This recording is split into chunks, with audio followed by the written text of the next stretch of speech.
Hello, Kenneth Brashears here again from King Road Baptist Church, here to finish up the Sunday school lesson on history of the text and New Testament. Again, this is a basic history, so obviously I've skipped along pretty quickly. I'm trying to keep these videos down to about 30 minutes at the most if I can, but with so much information being out there, it's very difficult to do so, so we try to split it up.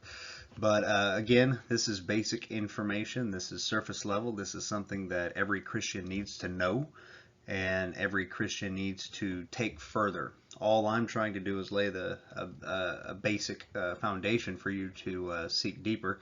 Uh, I've been studying this issue over the last 2 or 3 years somewhat intensively because uh, I keep seeing Mormon missionaries riding their bikes through town, and I just want to, cut them off in a big old box van and say, "Hey, I want to talk to you." But no, when dealing with these kinds of folks, again, this is very important, and there have been very, very, very many developments over the last 140 years that it's very important to try to get a basic idea of what actually happened and how it's developed into what we actually have.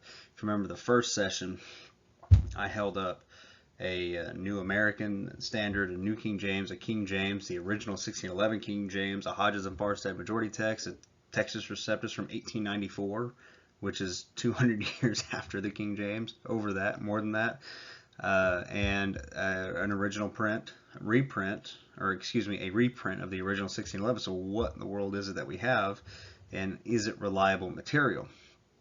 And why is it that they are what they are? So we're going to try to finish this up. Much of the developments also come over the last 140 years.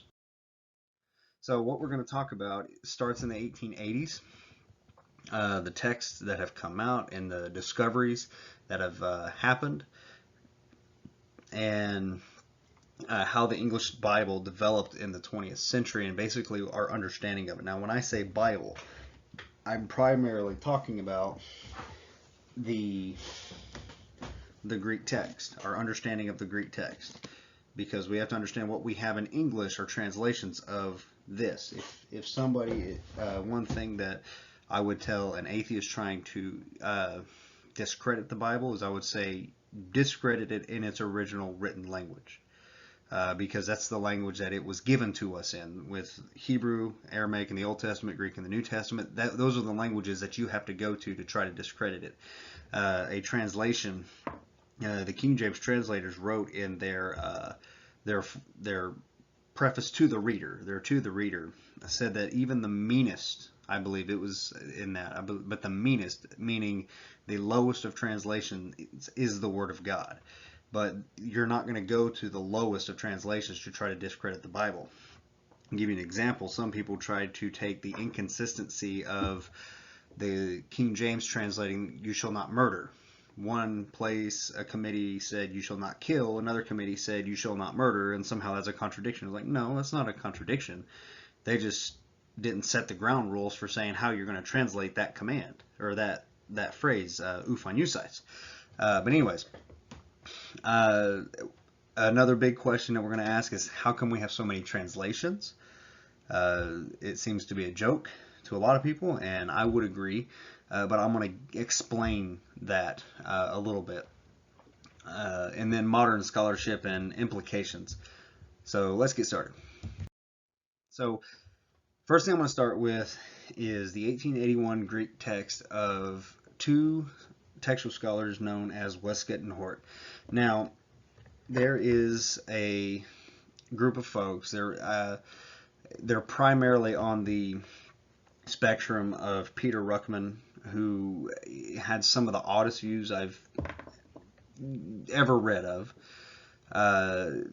Dr. Sam Gipp, Gail Ripplinger, and even there are individuals like Steven Anderson and IFB folks. Like they're way out in the odd field, who misrepresent these individuals and basically try to discredit everything as being the work of spiritualists and blah blah blah blah. Okay, here's the thing. These two individuals, now here's the ironic thing. Those folks are on the extreme side of what many call King James onlyism. That's actually what it is, but there's even a spectrum to that. And they're on the probably the most cultic extreme side of that spectrum. And they will say, well, these guys were spiritualists, or these guys were baby baptizers, they were Anglicans. Well, something to note, for one, they weren't spiritualists. If you read their own works and the biographies of their sons that they gave to them, yes, they were Anglicans. They were of the Church of England. And they were Calvinistic, because that's what the Church of England was. And yes, they baptized their babies. They believed that was an important thing. Well, if I may remind you, the people that produced this text, the 1611 edition of the King James Bible, and those who did works with it before and after, who were they? They were Puritans and they were Anglicans. Both of them were Calvinistic. The Puritans were probably more so. They were more. Strident in their views and their holdings of Reformed theology, probably more than the Anglicans.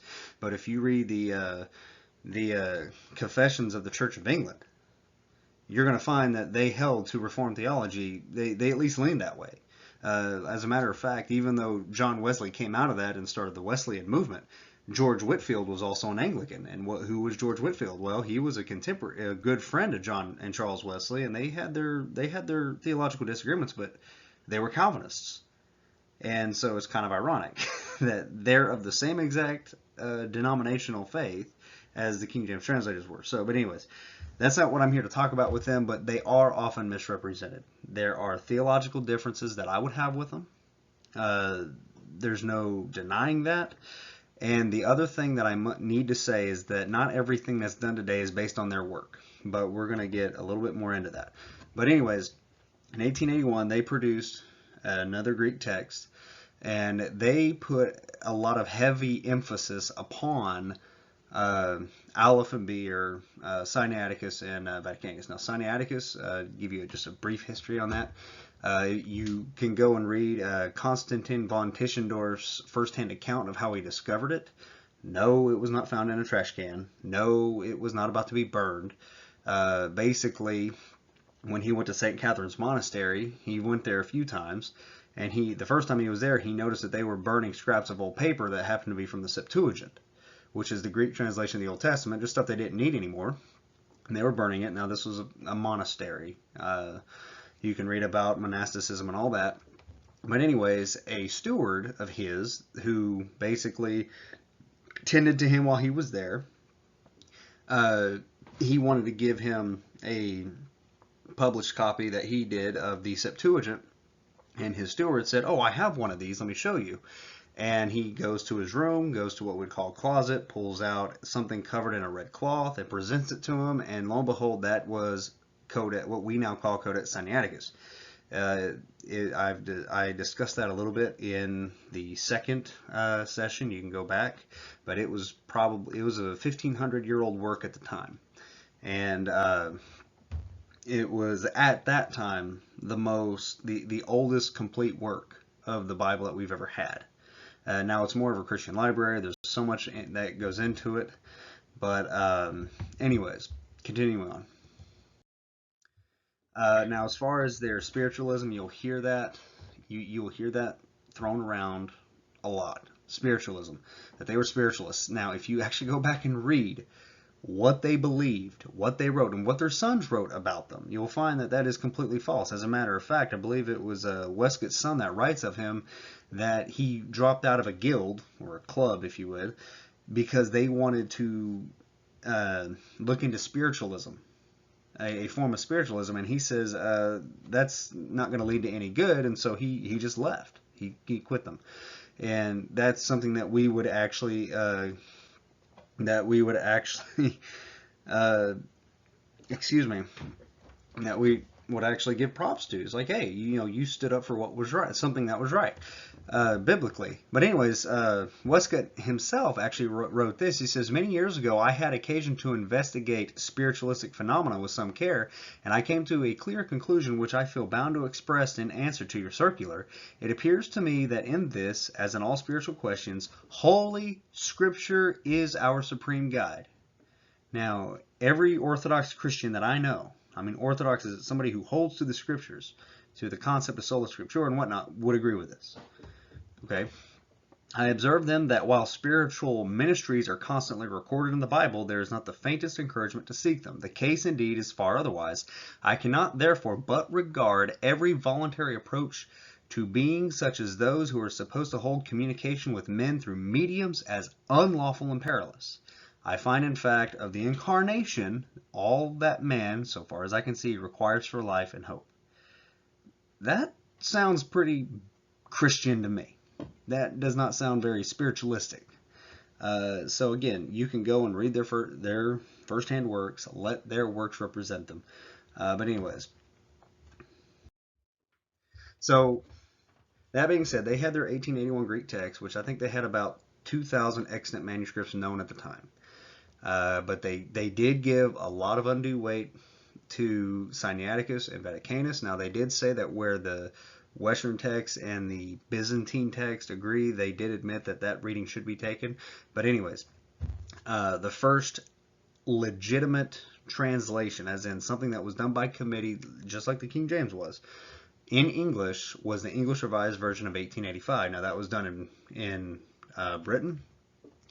And it was the first translation seen as an update to the King James, or the AV, as they call it in England. Now, in 1901, American scholarship, they were involved and they were communicating with each other, and they came out with the ASV, the American Standard Version, in 1901. Now, the ASV is almost identical to the ERV outside of certain differences, but one of the things, rendering the Hebrew word translated, in English, YHWH, as Jehovah, more often than both the King James and the ERV. As a matter of fact, the Jehovah's Witness, when they went from King James, they went to ASV because of that, and then of course they ended up going to their own New World Translation, which really doesn't even deserve the name translation. So again, at the time, there were roughly 2,000 extant Greek manuscripts known, so though they are formal revisions, they are not completely based upon the TR text. Now again, TR, as it exists today, this right here is not technically what I'm talking about, because this did not exist until 1894 specifically, but of the 30 or so texts that you would call the TR, they mostly relied upon roughly maybe a couple dozen actual Greek manuscripts as well as Latin influence. We went through that in the last session. So a quick side note on the term Jehovah. Now, I don't care if you use this term, as long as you understand what the phrase that's coming out of your mouth, you know what it means, you know how you're using it. Whenever you would see all caps, Lord in all caps, capital L-O-R-D, all of it in all cap, in your King James and other translations, you'll see that was because this was the letters that came through in translation, YHWH, and they didn't know how to render that, or how to pronounce it. They couldn't find a pronunciation. Now, Jehovah, I believe, actually comes from German. I might be wrong on that, but I thought I remember reading it. It had something to do with the German language. But they thought that, if you were to try to put the vowels in, because Hebrew was a consonant language until the Masoretics, I believe it was, that put the vowels in the around 9th or 10th century. But that was the understanding of how it was pronounced. Well, there is no J. There's no J sound in Hebrew. You go through the Hebrew alphabet, you're not going to find a J sound. Modern scholarship today believes that Yahweh is the proper pronunciation, although we need to have some grace and love is with each other in this, just because, yes, we are dealing with the name of God that he calls himself. There was even a group of Jews that would not pronounce this name because they had such a reverence for God himself, the I am. And so that's just a little side note. I know that's Old Testament, but I thought it was worth mentioning. So where has lower textual criticism and the eclectic text, where has everything come to today? Well, translational work today has developed into utilizing what is called an eclectic text. Now, what do I mean when I say eclectic? What does that word mean? Some folks don't understand the word, some folks don't like the word, but this is, NA 28. Eclectic means that you're drawing from all the available sources that you have. All of the Greek, Byzantine, Western Caesarean, Alexandrian, the Latin, Syrian, Coptic, other languages, Armenian, so on and so forth. You're utilizing everything that you have. And so I think I talked about this in one of the other sessions about the actual viable and meaningful variations of the text that need to be gone through are up to maybe about 1,500 places. And you're talking out of 400,000 variants of 1.2 or 1.3 million pages of Greek text. I mean, you're going to have those variations of handwritten manuscripts. But anyways, I've gone over that before. But anyways, this is where that work has come to. So the Nessel-Allen text, UBS text, Herbert Nessel and Kurt Aland, now they didn't actually live around the same time, but this text, which is the most up-to-date as of right now, or the UBS 5th, they're the same text, it's just your textual apparatus in the bottom is different. You get different information on all the variants and all that. But throughout the last century, especially since the papyri have been discovered, and we're still discovering other things, other libraries that may have Greek manuscripts or even other languages that have stuff. But anyways, this has developed into what is now the 28th edition. Now, it's primarily the same text. The 27th edition, 28th edition, it's pretty much the same text. Now, they may change what reading they go with from the notes, but they're primarily dealing with the variations in the text. Whenever the meaningful and viable variants arise, that's what they're giving you information on. Now, they may swap it out, but you're still going to get the reading, and you're still going to have the information there for you to do the study yourself. But now, here's the thing. Out of any of all these variants, no matter what readings you take that are meaningful and viable, you do not have a different faith. You have the same message. Are you saying, well, we're dealing with the Word of God? Yes, you are dealing with the Word of God. And I would encourage you, just as the King James translators themselves encouraged further study, and not to dogmatize upon this or that peremptorily. They made a deal about, the things that the Spirit of God has left questionable. That's actually in their preface to the reader, talking about all the translational notes that they put. Sometimes a word would show up and they say, I really don't understand, or, we don't know exactly what this word means. It could mean this, but hey, you know what? It could also mean this. As a matter of fact, a lot of your revisions swap the word in the notes with the word in the text. But anyways, why do we have 28 editions of this Greek New Testament? Well, it's because they're primarily dealing with the different variants. As more and more manuscripts are discovered, you're going to find more and more of that being incorporated into the 29th, 30th, 31st, or the UBS 5th, 6th, 7th. That's primarily what they're dealing with. It's not a different text each time. So the major translations that have come out today, I've already showed you a few, now these ones are not slavishly based upon the Westcott and Hort text. Everything before the papyri have been published, everything basically the 1920s or 30s, everything before that's irrelevant. Everything now is being based upon this type of text, which oftentimes has gone back to what the majority text, the Byzantine, in various areas would say because there was internal probability between the majority text and the Western text. And sometimes the TR is included in that, but I would be hesitant to say it went back to TR, but it went back to majority text. So anyways, the first one is the New American Standard Bible, which, and again, some of U.S. American economics play into this. But the Lackman Foundation, you have the New International Version done by Zondervan, the New King James, which is a TR text. It's probably one of the only major TR texts that you'll find, by Thomas Nelson, and the ESV by Crossway. So how were these done? Well, one common practice was that you would take, I'll give you an example, like right here. So you have the ASV and the ERV, based upon the critical text of Westcott and Hort.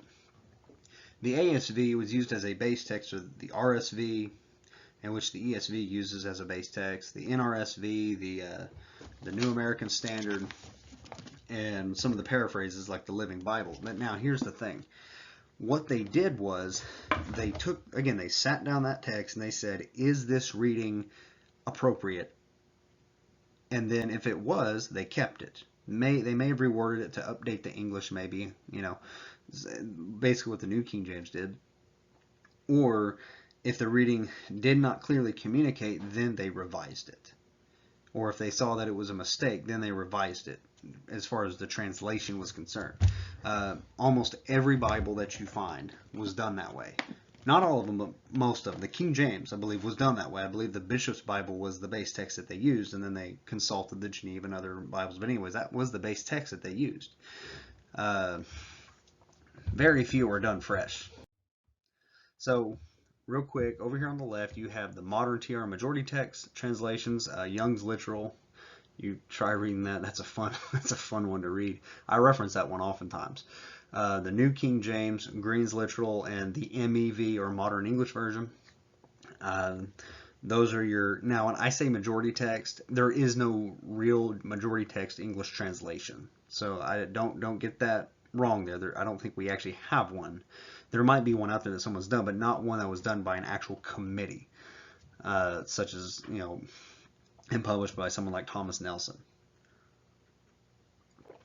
Now your modern critical text and eclectic text, obviously your ERV and ASV, based on basically the Westcott and Hort text.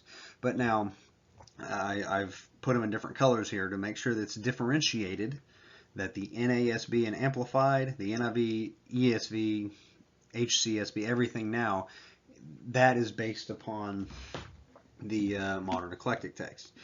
Now, I did mention the HCSB. That actually was a fresh translation. They did not use a base text, so it's going to read a little bit different than some of the others that actually utilized a base text. Now, I think the NIV may have been a fresh. I'm not entirely certain, but anyways, let's continue. So, these are the ones that I find most often used. King James, NAS, NIV, New King James, ESV, and Holman Christian Standard Bible. These are the ones that I find mostly used. Obviously, there are others out there, the RSV and RSV, TNIV, I'm not entirely sure. And actually, I think the New American Standard was actually just revised. A new revision is coming out for it. The text right now that you'll get is the 1995 text. But anyways, if I were to tell somebody as far as the English language is concerned, number one, we've all seen the spectrum, I would imagine, of literal versus functional. Here's one thing about that. Every translation uses functional equivalents or dynamic equivalents to an extent. There are times when the NIV is more literal than the King James. I'll give you an example. I believe it's is it 1 Corinthians 9, but basically the NIV says, I beat myself, hupopiazo, whereas the King James will actually say, I keep under myself, or whereas the most functional rendering would be the New King James, even the New American Standard. It says, I discipline my body, or I keep my body under subjection. something of that. Well, but hupopiazo literally means to beat yourself. And the NIV, which prides itself on being extremely appropriate in their use of dynamic and dynamic and literal equivalents, actually kind of muddles the meaning of the text there. But now, the context will tell you what it means. But anyways, every translation has to use dynamic equivalents to an extent. I'll give you an example. In the crucifixion story, the King James says that they cast the same in his teeth. That phrase is not there. Cast the same in his teeth. That phrase isn't there. Whereas that's a dynamic translation of they reviled him. I believe that's New King James and NAS. Another example is in in Matthew chapter 1, where Mary was found to be with child. In the Greek, it literally reads, she was found to be having it in the belly. Now, if you say that to a modern American today, they're thinking you probably had some bad Taco Bell. So you're not going to render it that way. You're going to say she's going to be with child. Anyways. Now, some final implications here. Now, one question I did mention at the beginning of this was, why do we have so many translations? Doesn't that just create problems? And again, I'm talking about the English language. I'm not talking about the Spanish, the Russian, so on and so forth. I believe, yes, we have way too many. What do I mean by that? Well, after the major ones really came out, after by the beginning of the early 80s, you have the New King James come out, right? Well, then you started having a massive explosion of English translations coming out left and right. And here's the reason for that. The little thing called money. Some publishing house does not want to have to pay royalties to Thomas Nelson or to the Lackman Foundation or to Zondervan for using their translation if they want to publish a study Bible. They don't want to do that. So what do? They come out with their own translation. And that's why we have a plethora, we have a glut, we have a massive explosion of English translation that is actually becoming a problem. Many Bibles just sit on the shelves because they're absolutely worthless in terms of there's already been one that has come along and fulfilled that one, is more usable than that one. And so I think personally that we as Christians, English-speaking Christians, need to focus on putting the Bible in other languages. So, but that is not to say that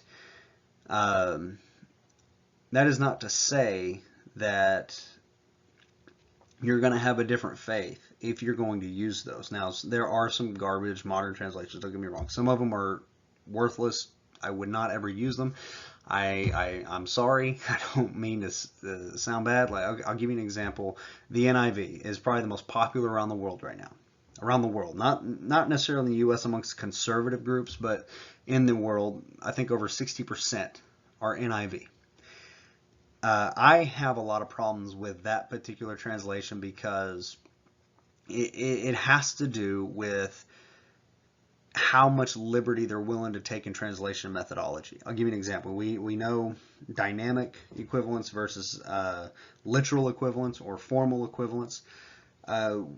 Whenever you start stepping more into dynamic equivalence, you are now willing to increase how much interpretation the translator must use or can use to render the meaning of the text. So you're putting a stepping stone in between another stepping stone between the translator and the reader. Okay, that's what you're doing. Whereas your more literal equivalents or formal equivalents translations, King James, New King James, NASB, ESV, they're willing to minimize. They're trying to minimize how much dynamic equivalence that they have to use. If they don't need to be dynamic, they don't want to do it. Now, there are times where they do it, but they're trying to minimize it. And the reason is to put the burden upon you, Christian, to go and study it out for yourself. And there are many places where it's just not needed. Excuse me. But there are places where it is. Else you are not going to make any sense of what you're reading. If you try to go read Young's literal translation, it is I mean, most Americans probably can't read anyways. But now, but anyways, now some would ask, well, what would you use? What do you do? Okay, well, what do I do? Well, for many years, and I think the first Bible I actually ever used personally as a Christian was a New King James Bible, because that's what was in my house when I got saved, and my parents didn't really take me to church, but my grandmother did. But my mom had a Bible, it was a New King James, and that's what I read, and I grew out of that really well. Eventually, after I joined the Army, and I decided I wanted to get a decent study Bible, something I could take notes in. I bought myself a genuine leather Ryrie study Bible, because it would be something that would hold up, and this thing is nice and marked up, and it has held up. I still use it. Recently, I have come to the opinion of utilizing 3 different translations in my studies. This one's the New King James, and this one is the Charles Ryrie in ASV. Now, I'm not a big fan of study Bibles completely. Oh, yeah, in my Evidence Bible by from Living Waters. Love the theological notes in that one. Everything is geared evangelistically, and various issues are kind of discussed in that. But anyways, I'm actually going through that one to see how well I like it as something I would give to a new Christian. But anyways, where was I? Now many people I know that use the New King James have gone to ESV, but one of the reasons I like it is because they did something that the original 1611 did. The translators of the original 1611 did. They put, especially in the New Testament, they put footnotes at the bottom of the page. They are telling you some manuscripts read this way. Basically what they did is they took the TR text, the TR text itself, and put that in the body of the text. So what you're getting is Textus Receptus. And in the footnotes, what you're doing, if there is a variant in the text tradition, you are getting you are getting a note on that variant that say, hey, majority text reads this way, Nessa Allen text reads this way. Now, if you didn't watch the previous episodes before this, majority text and Textus Receptus are not the same thing. Once again, this is a modern day TR, and this is a Hodges and Farstad majority text. This represents the majority of the Byzantine tradition. This is a product of, well, this particular one's a product of actually the King James, but the actual TR texts themselves go back to roughly in the realm of 24 or so manuscripts with Latin influence. But why are textual notes important? Well, let me give you an example. So, in the New King James, if I read, I believe it's Colossians 1:14, it says, in whom we have redemption through his blood, the forgiveness of sins. Now, if I were to try to read that same text in this one, the NASB, or say an NIV or an ESV, you're not going to find that there. Or the NASB, they'll bracket it. Well, if you go down to the footnote on 1:14, it says, the Nessa Allen text and majority text, not TR, majority text omit Colossians 1:14. Well, what do you mean? Some want to call the NIV the bloodless Bible because that text isn't there. Well, if you go over to Ephesians and Colossians have some parallels, you'll find that very phrase in all of them, because they believe that to be harmonization, scriptural harmonization. Another example is in Matthew 18:11. Matthew 18:11 basically says that the Son has come to save that which was lost. Well, if you read your Nessa Allen text or your NASB, ESV, NIV, which follow the Nessa Allen text, you're not going to find that, or you'll find it bracketed in the footnote. And it's often used to say, oh, see, these are corrupt, you can't use them.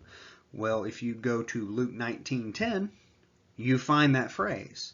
That's because in the manuscript tradition, one of the tendencies of scribes was harmonization. They knew the story from another gospel, so when they're copying the other one, they see similar wording. What do? They just naturally harmonize. Or maybe they did it intentionally, we don't know. But as a matter of fact, scribes throughout history, those who have played the part of scribes, not everyone was a professional, they tended to be conservative in that they wanted to make sure things were there as opposed to things being lost. So what we saw was an expansion of the text. And so what the Nestle Aland text, or what they're trying to do, is see, okay, what was original and then what may have been added. And that is where all those textual variants, that's why that textual apparatus is there. Anyways, those were some final notes. As far as what I would recommend to people, that's going to, depend upon you. In your level of English. Here's the thing: if your original language is Spanish, get a Spanish Bible. If your original language is Swahili, get a Swahili Bible. German, get the German Bible, is what I would say. Now, those learning English because you don't have the Bible in your language, you may want to start out more on a paraphrase. And I would, okay, let me put this out there. I don't believe using paraphrases as a primary text unless you're learning to read and then get a hold of the language and then graduate up to a formal committee-produced translation such as your King James, New King James, ESV, NAS. I'm not big on the NIV because I've got a lot of problems with how they try to do things, but I could still teach the whole counsel of God from the NIV if I wanted to. I just don't like to. But anyways, you need to graduate up to that. It's the same reason we have children's Bibles. It's put in very simple terms so that as they grow and they become better readers, they read something that is like this, a formally produced, geared more towards the side of literal formal equivalence. I will say this: there are some Bibles out there. I'm going to put this one out because this is becoming very big. It's called the Passion Translation. Stay away from that. Do not. I have very little respect for Mardell and that they are willing to carry some of these things, knowing that that is it. Could somebody get saved by reading that text? Sure, maybe. But outside of the New World Translation, I have not seen even a paraphrase, for crying out loud, seeing a translation geared so much towards one specific denomination to justify their teachings. Bill Johnson was the one, is part of the Bethel Church over in California, and I believe, what was the individual's name who did it? I can't remember his name. My goodness, it escapes me. But anyways, he literally added words that are in there to try to justify how they teach certain things that they teach. Actually, Mike Winger has a big project on this. Those of you who don't know who he is, he's a pastor for Calvary Chapel Church out there in Bellflower, California. And he's actually been doing a big project that he goes very in depth with it. But it's for the hyper charismatic groups, and you know how in like a King James, a New King James, and all that, you'll see italicized words that say, "Hey, these words are not originally there, but they're here to make sense of the phrase." There are times where he adds the words and doesn't even do that. And just because you add italics to words doesn't mean you were justified in putting them there. There are times he does that and there's no justification for even putting them there. Anyways, I hope this has been a blessing to you. I went a little over, but again, trying to condense this type of information down in 30 minutes is very difficult, because you want to try to make sure that you are as well rounded in it as possible. Thank you for your time. Again, any comments or complaints, concerns, critiques, put them in the comments and I'll try to address them as I can. And I'm also going to try to get on to more different, to other things, and hopefully now that I've actually accomplished school, this first degree of mine, I can devote more time to other things such as this. I'm going to try, and I'm not going to try to go so long on all of them. But anyways, thank you for your time again, and God bless.